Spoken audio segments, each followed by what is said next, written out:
Hello, this is Justin Greer, and I'm here to talk about my wellness plan. I chose to talk about four topics. These topics are mental, spiritual, physical, and relational. We will first talk about mental. Here are things I need to do to maintain my mental health. I need to make sure I'm talking to my family and friends and make sure they know what's going on in my life so they can keep me accountable. I also need to make sure I'm giving myself time to reflect and have quiet time so I can think about what's going on in my life.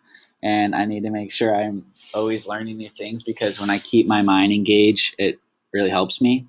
And I need to be able to handle different situations like stress and other situations that are thrown my way.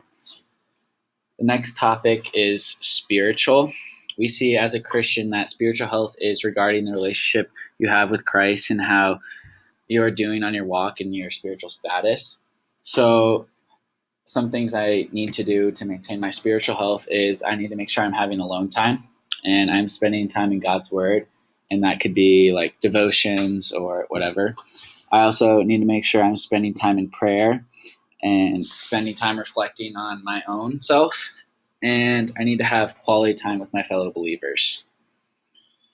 I can do this and stay accountable by making sure I have an accountability partner. I can set reminders on my phone, and I can make sure to keep somewhat of my schedule free so I can put in some quiet time. The next section I will talk about is physical. God calls us to treat our bodies like a temple, and in order to do this, we need to maintain our bodies and keep them in the best shape as possible. And ways I can do this and things I need to do is make sure I'm getting good sleep. I need to eat properly and put into my body good things that will help. I also need to have a routine workout plan, and I should have an accountability partner for that. And I should be involved in a sport. Being involved in a sport really helps me stay accountable.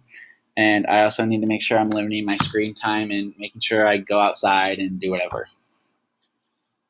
Some ways I stay accountable, like I said earlier, having a workout buddy, keeping track of what I eat, like many different ways like that. The last section is relational and things to do that I can maintain my relational wellness is I need to find a good friend group that has the same core beliefs as me and so that we can feed off each other. I also need to stay positive in whatever I'm doing. And I need to make sure I'm not letting myself just sit in my room doing nothing all day. I got this from the book also. The 3 great steps to enhance my relationships are to realize my identity, to honor my parents, and to learn to forgive. And that is how I maintain my wellness. Thank you.